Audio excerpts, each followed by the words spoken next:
Okay, all I can do is start over. So today's video is going to be about Bitcoin price hitting about $20,000, and we're also going to talk about IOTA, if they were lying about their Microsoft deal, partnership, whatever you want to call it.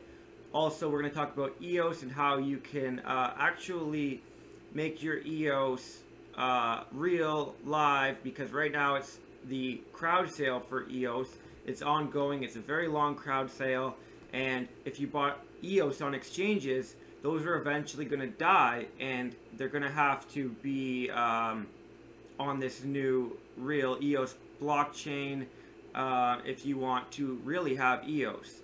So everybody that has EOS now will have to eventually sell them, or they're going to just die and you're going to lose all your money. So we're going to look into that a little bit, as well as some other cryptocurrencies that are doing amazing, including Dash, over $1,000 right now.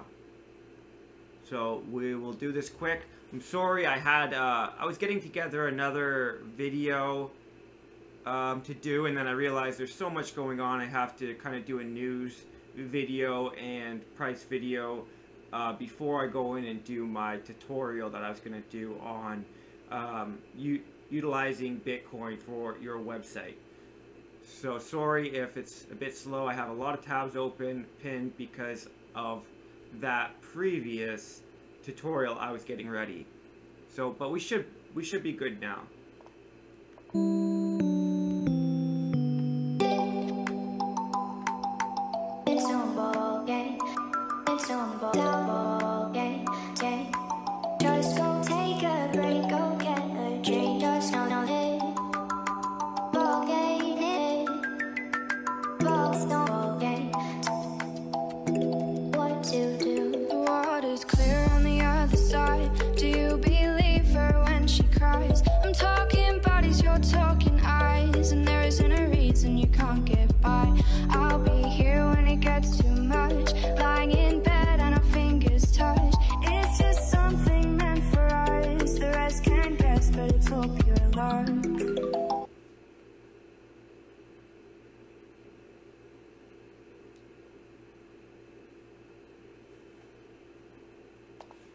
Okay,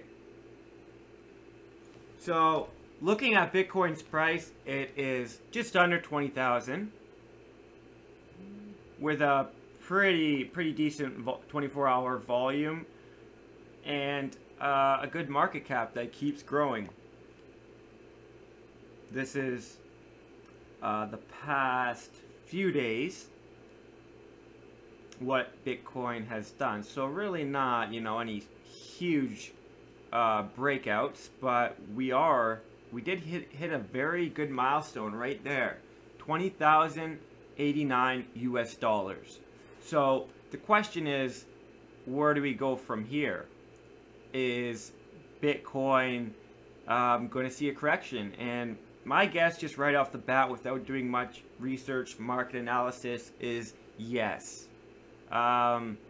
We never had a real big correction on our last highs. We had a small correction and then it went up.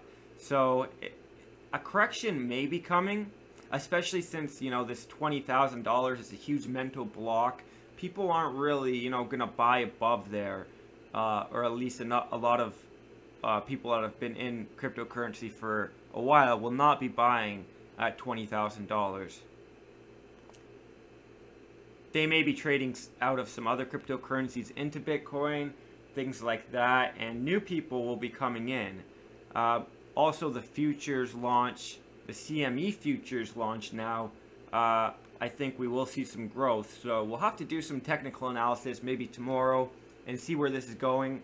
If it starts falling a bit by tomorrow, if we're, around 18,000, between 19 and 18,000, then I would maybe, if I can get a chance to, I'm going to sell some Bitcoin where it's at right now and put some stop orders in for 20,000, because I think it could fall, and once we hit down to here, it's probably going to have a hard time getting back up to 20. We've seen in the past that once it hits these milestones, it takes a little bit for it to get back up there. You know, it just touches, and then, you know, we see that that might be the future low, though, the future bottom. So, you know, you might be able to buy a little bit lower, hopefully, if the price drops. But yeah, that's basically Bitcoin. Now we're here with IOTA. IOTA's falling. You know, EOS was lower than IOTA. Now EOS is way above IOTA, so, you know, there's something going on here with IOTA. It should be going up, but it's going down. And the Next Web has published the following article here about IOTA clarifying its has no formal partnership with Microsoft. Microsoft had to say the same thing. Microsoft was the original, you know, on the Microsoft website there's a quote basically saying this: "We are excited to partner with the IOTA Foundation and proud to be associated with this new data marketplace initiative." So basically they are just working with IOTA to do tests and to find data, you know, before they really do any big partnership. They have not done a formal big partnership yet.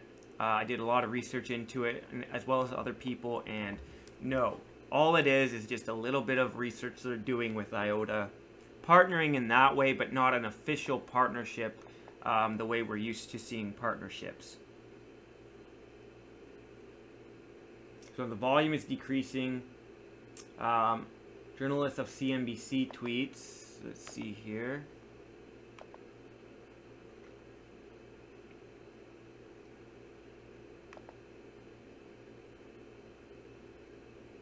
Microsoft spokesman tells me the IOTA partnership was not a special partnership as such. Rather than IOTA Foundation should be considered a customer of Azure.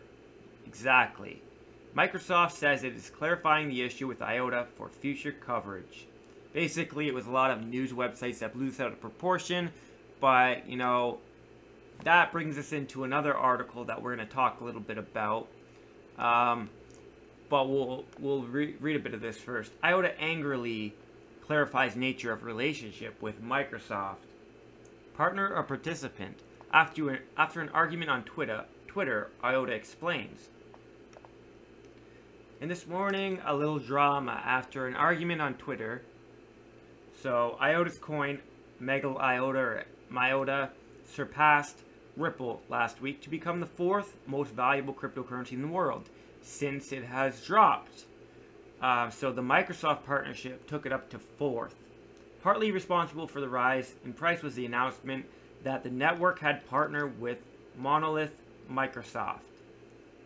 It was widely reported in November when IOTA co-founder David said, "We are very excited to announce the launch of our data marketplace."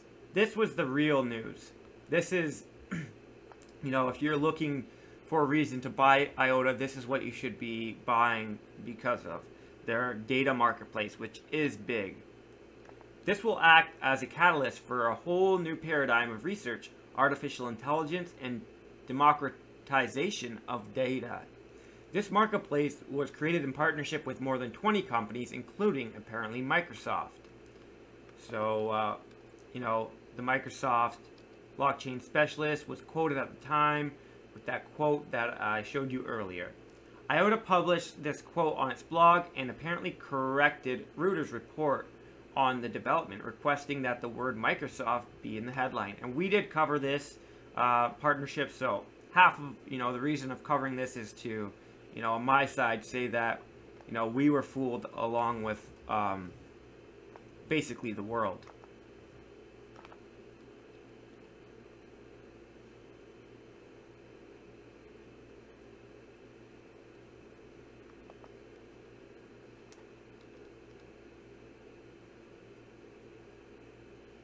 So exactly, the Next Web had to publish, along with some other, you know, cryptocurrency news websites that I won't mention by name, had to apologize for them taking it out of concept. So this is the next web emitting. So basically, you know, you can do your own research into that if you would like to know more. I just wanted to mention it. Sorry,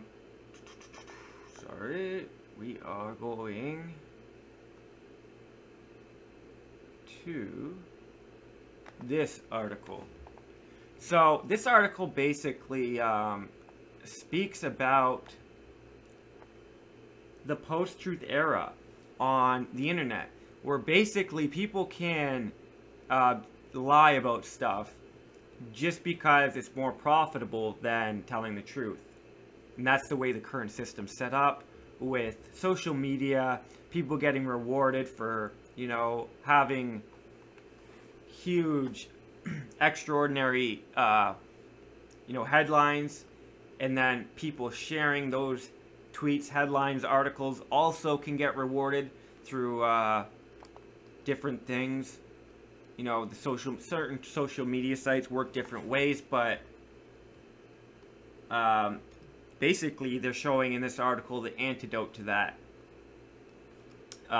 You know, big exaggerated headlines. So as the digital landscape stands now, publishers are rewarded for churning out shocking stories with exaggerated headlines that can sometimes stand as outright lies. So just a coincidence that we were looking into this article today. We were mainly looking into it because of, you know, the Brave browser that we started using, that we're using right now. But there's a couple more, you know, solutions to this problem. One being Lunar is a blockchain-based digital encyclopedia that rewards contributors for their work. And actually, Wikipedia is trying to do the same thing. It won't be called. It will be a kind of a subsidiary of Wikipedia, I think. I don't know if that has a connection to this Lunar, but I know that, you know, I've heard my Wikipedia is going to have a cryptocurrency or use a cryptocurrency in their new system, because right now people do it out on a voluntary basis. And for instance, there was a story that was very big and was getting censored a lot on YouTube, Twitter, Google.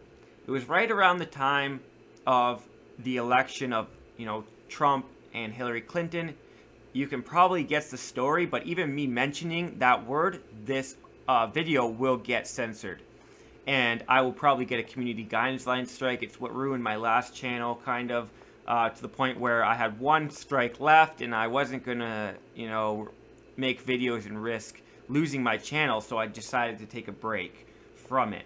And this is how they can, you know, censor things. Wikipedia censored the shit out of that article, and I had no idea that could be done on Wikipedia, where I tried to even write about the article, the story about Wikipedia, since no one else was doing a good job at it. They're, you know, saying one side of the story, but not the true side of the story.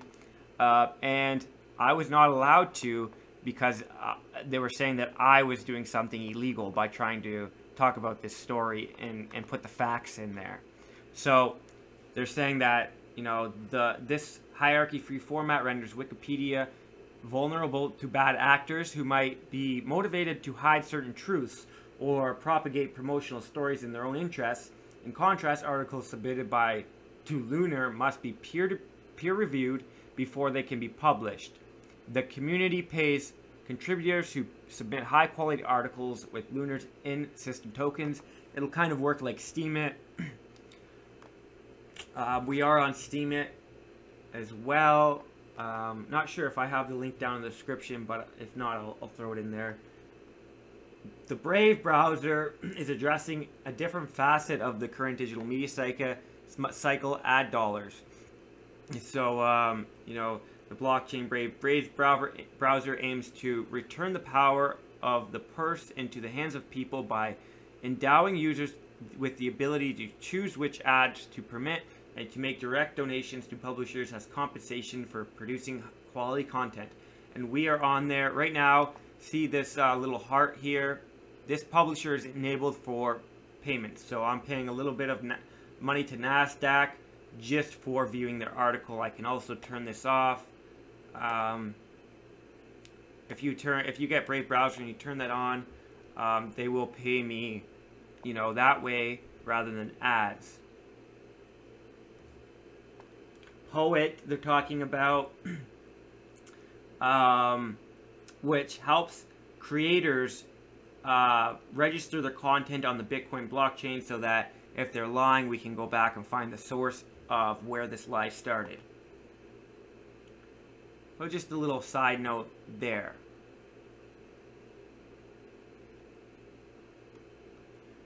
And then EOS. So I was looking at, you know, a few videos and things like that, and decided to do a bit of my own research, and this is what I found. So the question being, can I send my EOS I bought on an exchange to my Ethereum address, which is registered to EOS, which is what you have to do to solve this problem. So, question, I bought an EOS on an exchange, not on the crowd sale. Can I send these tokens to my Ethereum address, which is registered to EOS? Answer, yes. In 2018, all purchased EOS tokens must belong to an Ethereum wallet address. This address must be registered to EOS in order to receive the new EOS blockchain tokens. So, EOS public key mapping. Registering your EOS key will map the key pair you generate, the public key of your future EOS wallet, to the Ethereum address this transaction is broadcasted from. It is very important to understand this because 48 hours after the token sale ends, ERC tokens can no longer be transferred, and where they live at the moment in time will be where they die, only to be reborn on the EOS blockchain according to the mapping defined by this function. So, there's a Steemit article where, you know, this originally came from. And, so the EOS blockchain is not alive yet, but it will be after June 2018. That's the target date. These new EOS tokens will have specific functionalities, and these will only be live on the EOS blockchain in the future. In order to get these new EOS blockchain tokens that will exist in the future, you need to register your Ethereum wallet address with a public key to EOS. So all of the EOS you own now will need to be in that same Ethereum wallet that you registered with EOS. So we're going to go do this. We have, you know, MetaMask up here. We also have Ethereum, my Ether wallet. And basically, I think you just either connect them to that or actually send them to that. And then when the EOS blockchain goes live, you also have to register that with EOS so that when the EOS blockchain goes live, you are given the tokens you paid for. Now, I'm sure the exchanges will announce something in the coming days when it gets closer to June. At least they better.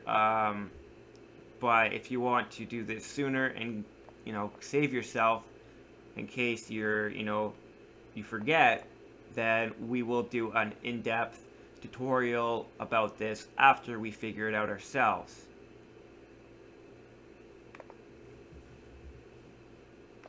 Something I was just reading, which is quite interesting, is an in-depth investigation into the life of John McAfee. I'll throw that in the description after this video if you're interested in it, but it's very, very interesting. Whoop.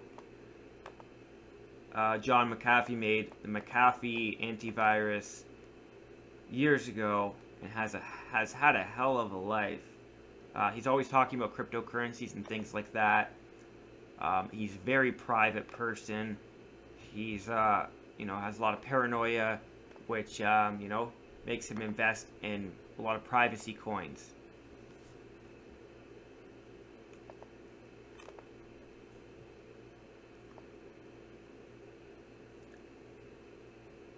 We're looking into this token a little bit, but not enough to tell you we know anything, you know, more than you do.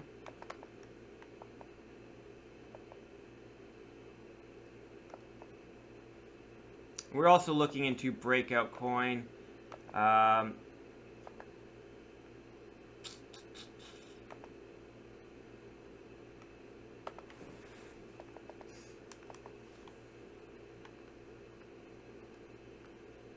That's not wanting to work right now. These bugs in Brave browser need to get fixed. Mt. Gox. Mt. Gox creditors petition the court to get full distribution of Bitcoins. So we mentioned, in a previous video that Mt. Gox is trying to finally give people back the tokens that were stolen, lost, whatever the hell they did with them. They don't even know what happened to them. It could have been an internal scam as well. Who knows? But it was looking like they were going to give people back their tokens, but only the amount they were worth at the time of the scam, which was in like 2013. The tokens were worth $450. And now they're trying to get people back maybe the full amount of their tokens by moving the court case to a civil rehabilitation change a case rather than a bankruptcy case. And also this will help the owners, or the CEO, which is this guy here, Mr. Mark Karpels, the former CEO of the now defunct Bitcoin exchange Mt. Gox, wants to revive the business with an initial coin offering and may also get $2 billion from the bankruptcy case. So $2 billion would be if he does succeed in switching the court case over. It's been going on for years, so they've had enough time to do the research and figure out the best, most profitable way of doing this, and I guess they found it. We will appoint more committee members during the consultation period. This will be done with creditor participation and based around the aim of diversification of representation. I guess they're talking about their lawyers, but the main thing here is that so according to a source close to the matter, the court system and the trustee are considering the civil rehabilitation changes. Many creditors are now not happy that Mt. Gox shareholders and Mr. Karpels might be credited 173,000 Bitcoin after losing all their money. So basically, what it's looking like is you're going to get the value of the Bitcoins at the time they were lost.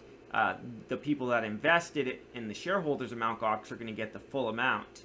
They're only going to give you a portion of that, though, as well, on top of that. So they're also then going to have an ICO to raise even more money that they don't need to then revive Mt. Gox. I would not be using these guys whatsoever. They don't care at all about you or your money, and we found that out very quickly after this happened and their reaction to it. People went up to them and asked them, "Where's my money?" And they just basically pushed them away. Did not even give them one word of an answer.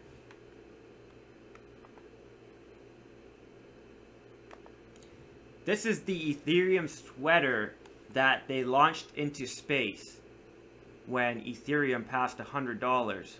Or sorry, yeah, Ethereum, not when it passed $100, when it passed $500, I think. So, yeah, they actually sent Ethereum to space. Not quite to the moon, but it's definitely physically the farthest one of these, companies have gotten. Maybe someone will use SpaceX next and go to the moon. Maybe we can see Bitcoin do that. Not that Bitcoin's owned by anybody, but the community, might want to do that. Who knows? We'll see. But this, sets an example that someone's going to want to follow. I would want to get mine higher than Ethereum. And who knows? Maybe this is some sort of black magic and they're actually, trying to manifest a high price in Ethereum.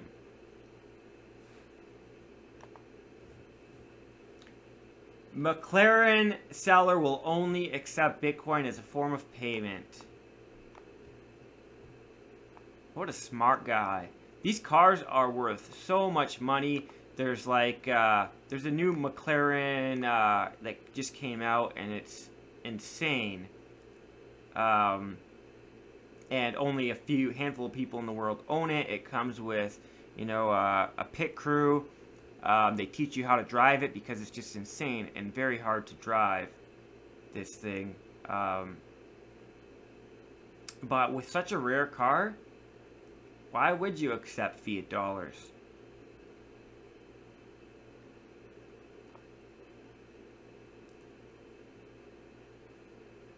A minimum deposit of 0.0001 Bitcoin will be required to confirm a public meeting with the car. I'd pay that just to go see the car. Fucking right, I would. And from there on out, shipping can also be arranged upon purchase for a nominal amount. The asking price dropped from 30 Bitcoin, or, you know, 589,000 US dollars. The ever-changing value of the cryptocurrency has brought out some shifts in the market, but this example seems to have gained a lot from the money's fluidity. So you can gain a lot of attention just, you know, if you want to sell something, accept Bitcoin, because you'll gain more attention that way as well, right?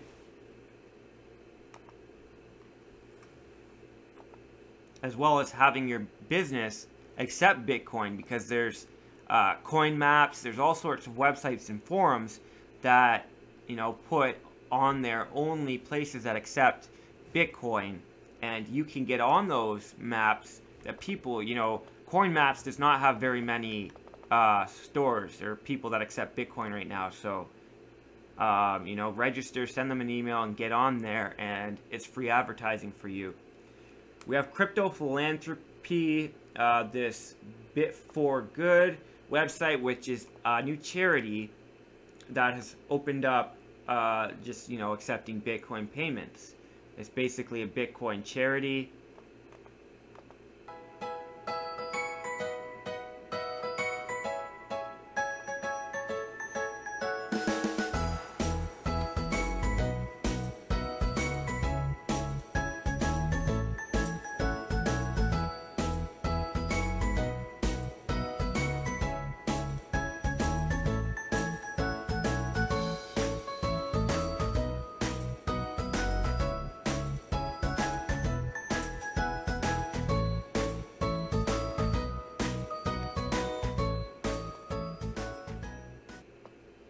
No, I don't know much about them. I can't tell you to invest. I'm just showing you what's out there.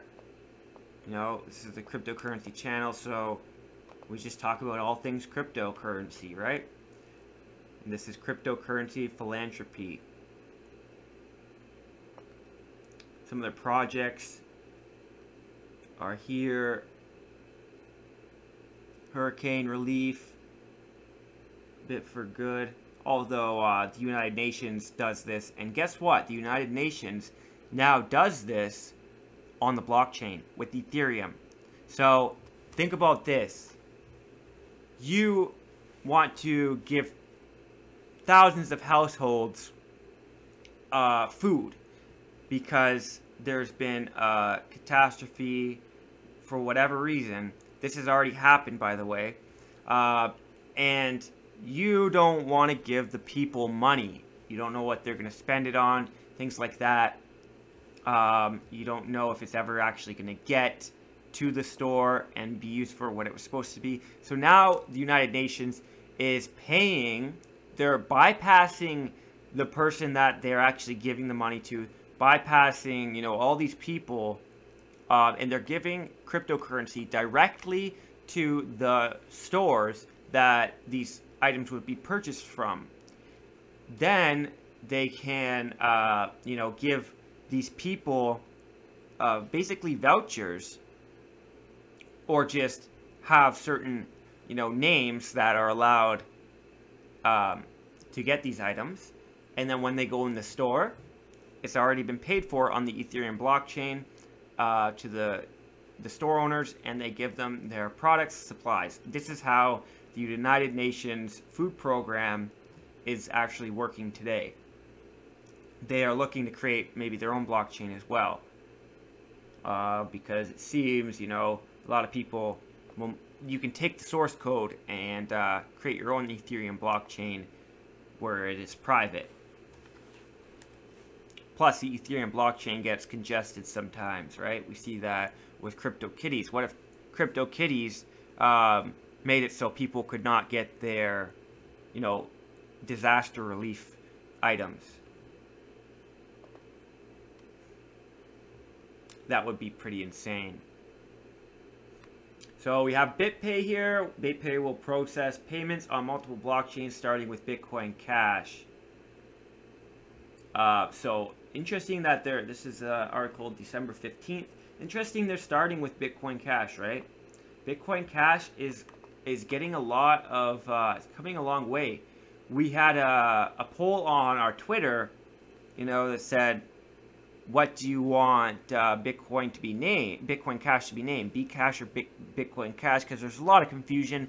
Exchanges were, calling it Bcash because of confusion issues, and then the community would, basically force them to change it.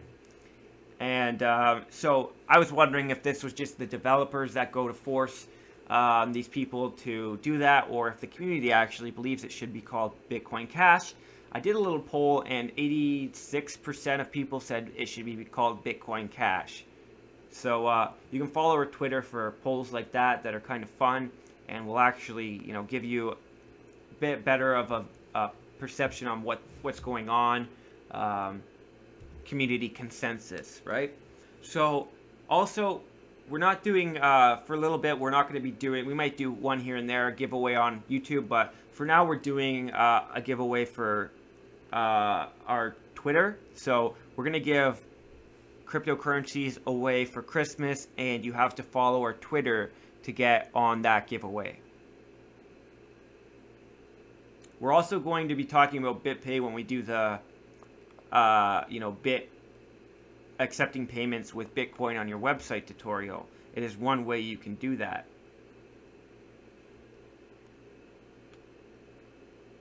So, one thing I did miss, I was watching some videos this morning, a couple different videos on quantum computers, because quantum computers are becoming, stable enough to be put online. There's certain people on YouTube that even do videos of unboxing quantum computers, so they're becoming, more prominent. And you can see, as today we have a very powerful computer in our pocket, whereas 10 years ago, 20 years ago, that would seem impossible. So it's pretty likely that we will all have access to a quantum computer within 5, 10, 15 years. And so, people were asking, is there a threat to Bitcoin, Ethereum, things like that, where quantum computers can crack your private key, crack your 12-word recovery phrase? And the answer was really no, because yes, they are doing a lot of research in this area, and that's mainly where it ends. They don't have, it's not realistic to do that yet. There's been some studies that show that it's possible, but no one's actually gotten that far as to do that, and we'll have to watch for that in the coming years and see when that is actually possible. Then we have, reason to be a little bit afraid. But I was wondering that myself, right? So you don't have to be afraid of that yet. There are lots of coins that are coming out to be quantum proof. IOTA, I think Qtum is like that.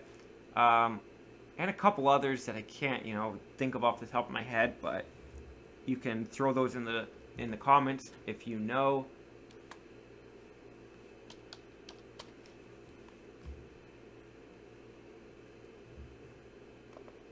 We're almost done here. I just want to show, you know, a couple other coins and where they're at right now.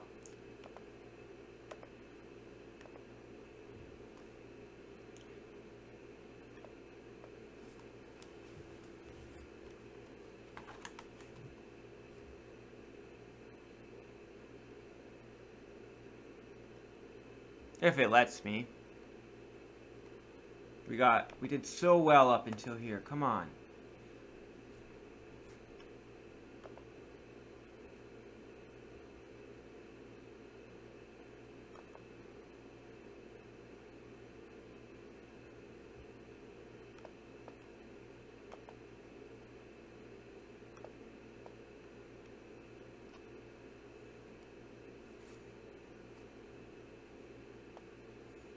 I love this guy. Now, Russia,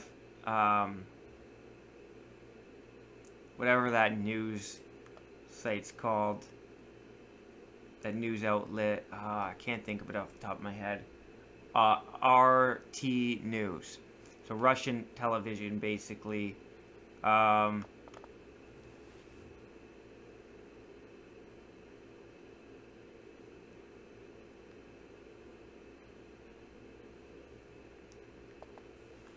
We lost it. But anyways, he's always talking about cryptocurrencies and Bitcoin.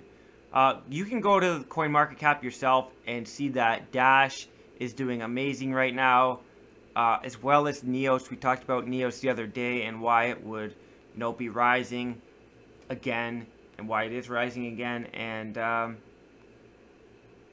yeah, it's doing very well. EOS is around almost at $60 now, and Dash well above $1,000. So we will leave it at that, and we will be back tonight with our live stream telling you how to incorporate Bitcoin in your website.